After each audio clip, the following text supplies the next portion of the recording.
Togatus' Year That Was, a look back at the university year at UTAS in 2018. I'm Monte Bovill. And I'm Bethany Green.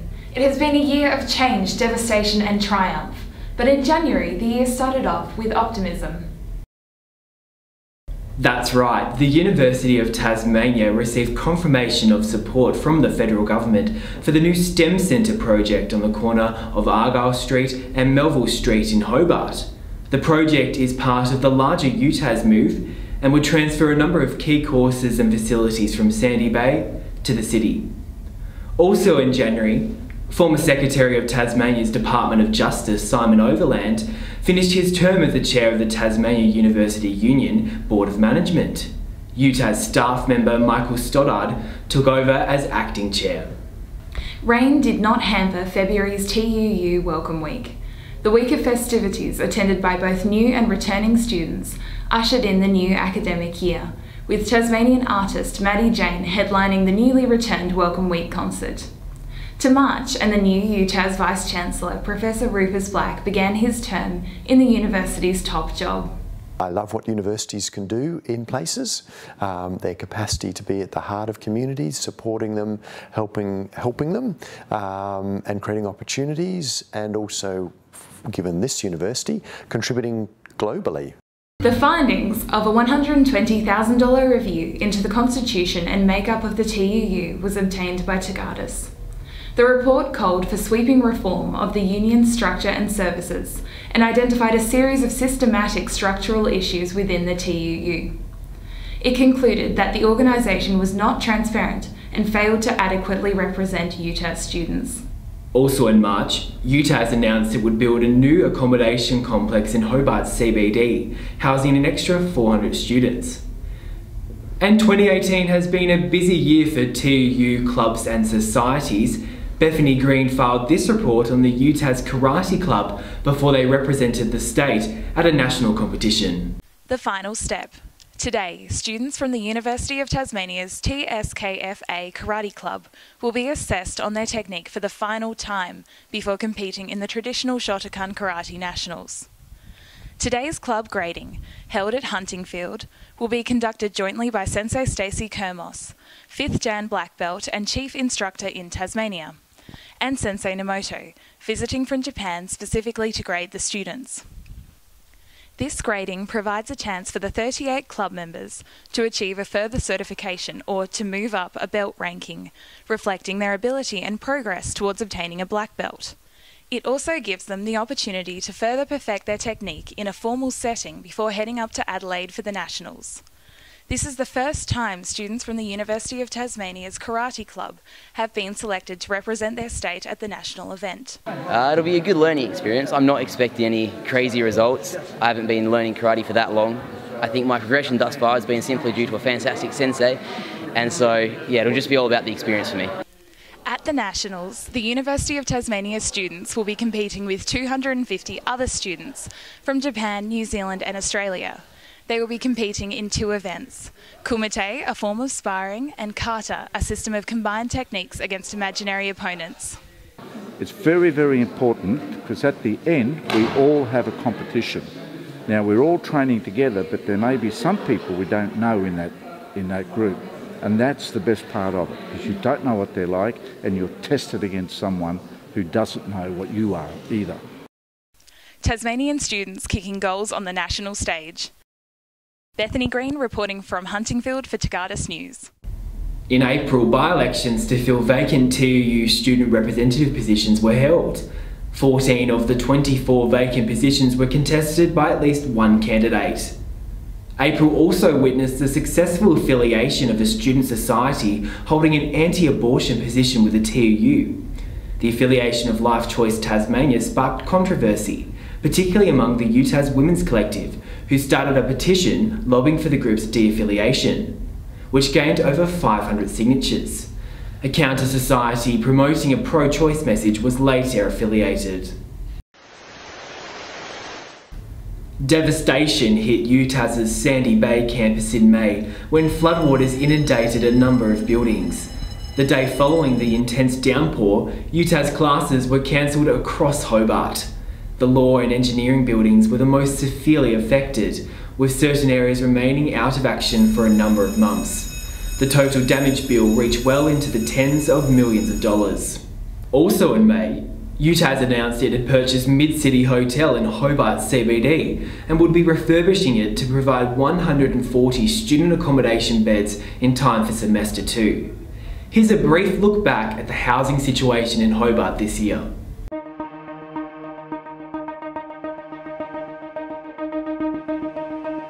The rental vacancy rate for the Greater Hobart region has dropped from 2.5% to 0.3%. Rental prices increased by 16.5%. There aren't enough houses to go around. I went to one inspection and there were so many people. We'll do everything we can to ensure that Tasmanians have a roof over their head and a safe place to sleep.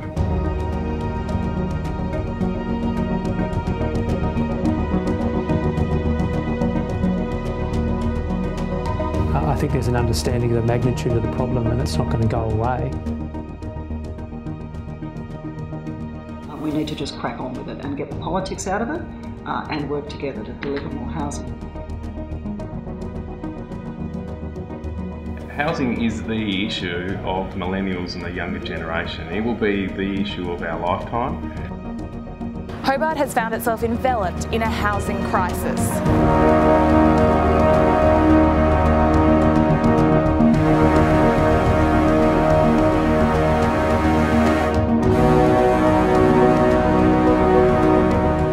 Until this crisis is resolved, students will remain in a housing limbo.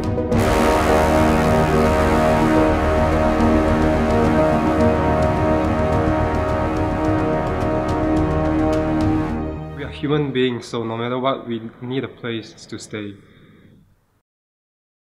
Smoking was banned in most areas at UTAS campuses from May 31st as a part of the transition to make all UTAS campuses smoke-free. And the UTAS move into the CBD of Hobart began to have a significant impact on the makeup of the city. Monte Bovill reported on the pressures faced by some businesses as a result of this shift. Closed down. Businesses in Hobart CBD are under pressure from rising rent and a decline in customer numbers, with the University of Tasmania bearing the brunt of criticism. The opening of the new UTAS student accommodation complex on the corner of Melville and Elizabeth Streets in February 2017 left many businesses excited by the prospect of an influx of over 400 students living in the city centre. The student hub promised to revitalise the area. 12 months after its opening, some businesses have been forced to shut their doors. Quartermasters Arms is one of those businesses. Stuart Addison, owner of the Elizabeth Street Bar, says that it's been a disappointing and expensive experience for some businesses in Midtown, including his own. As soon as the complex went in, we lost a lot of our regulars thinking we'd be packed with students, and the students never arrived. He made the difficult decision to close his business following a collapse in weekly takings. I think the university, they talk so much about, they talk a big game about, you know, community engagement, but they're hollow words. I mean, they may as well be politicians. Businesses also highlighted the lack of parking in the area, with parking spaces on the lower levels of the apartment complex remaining unavailable for public use. Honestly, the business has been dropped a little bit, and then the rent has been increased a lot, actually. Businesses highlighted that better communication was needed. Many were not aware that the university had recently announced that construction on a new complex in Melville Street is about to begin.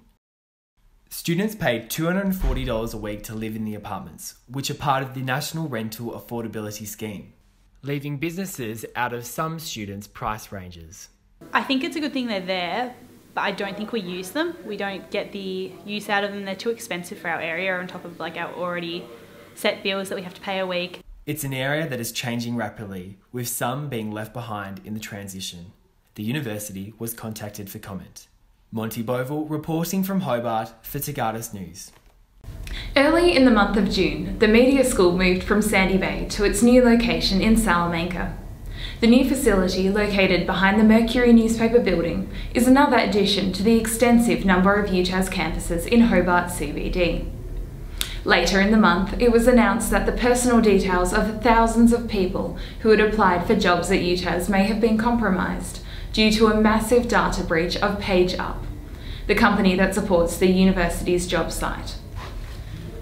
Also in June, the release of new data revealed that UTAS has Australia's highest university dropout rate.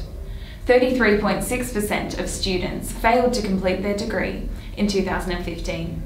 And UTAS moved up 26 places in the QS World University Rankings, making it to 287th in the world and 17th best university in Australia. It's not all been hard work and study in 2018. Here's a look back at some of the lighter moments.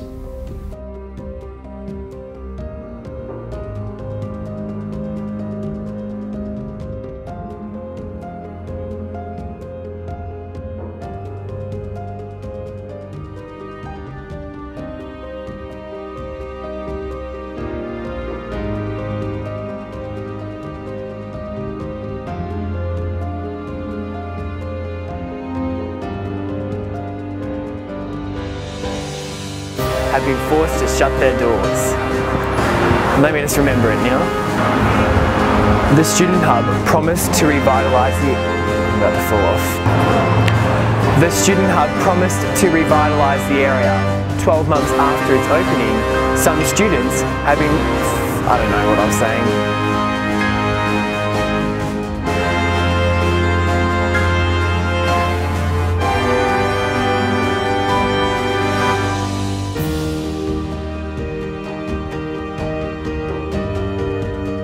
Students.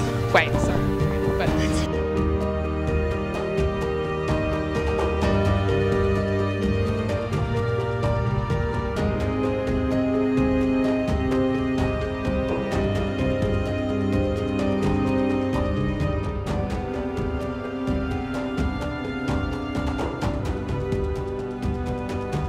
Okay.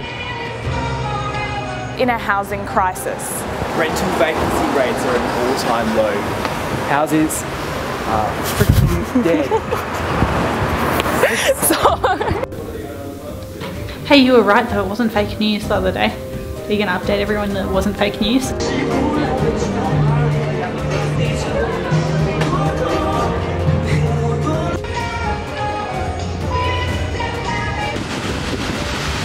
I cannot hear you at all! Okay.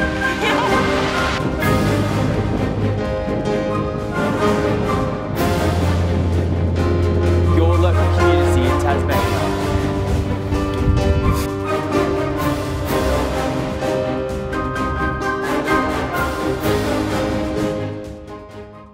Severe weather welcomed students to Semester 2 in July. Despite strong winds and rain, the TUU Welcome Week forged ahead. Later in July, UTAS announced it had adopted national guidelines to reduce the instances of sexual abuse and harassment on campus. The guidelines were released by Universities Australia a year on from the Human Rights Commission report that found that half of university students were sexually harassed on at least one occasion in 2016. It was published that a Victorian architecture firm will head a team of architects responsible for the redevelopment of the Burnie and Launceston UTAS campuses.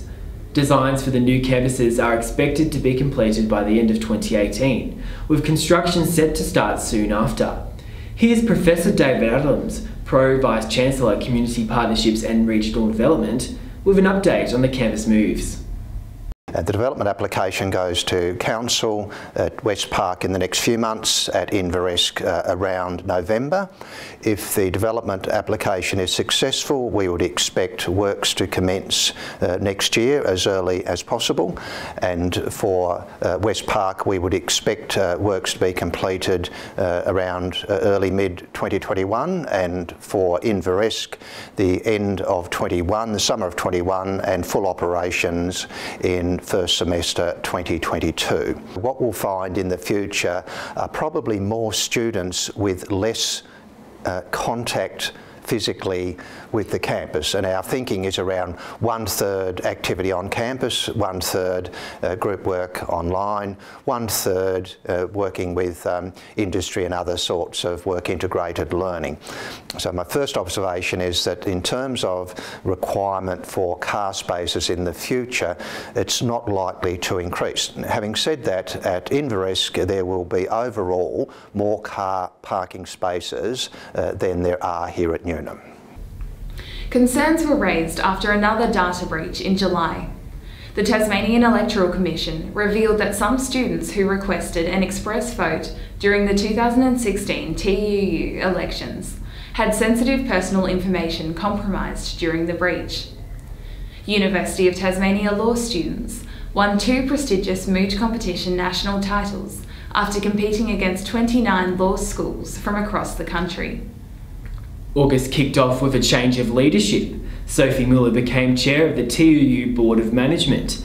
The director of the Tasmanian Climate Change Office in the Department of Premier and Cabinet took over from UTA staff member Michael Stoddart. And clubs and societies continue to contribute towards a vibrant campus life. Notable was the Malaysian Student Society Night Market. Bethany Green had this report from the event. Sweet treats, savoury delights and a rich culture. The Malaysian Student Society Night Market has attracted students from across the University of Tasmania this evening to come together and celebrate all things Malaysian.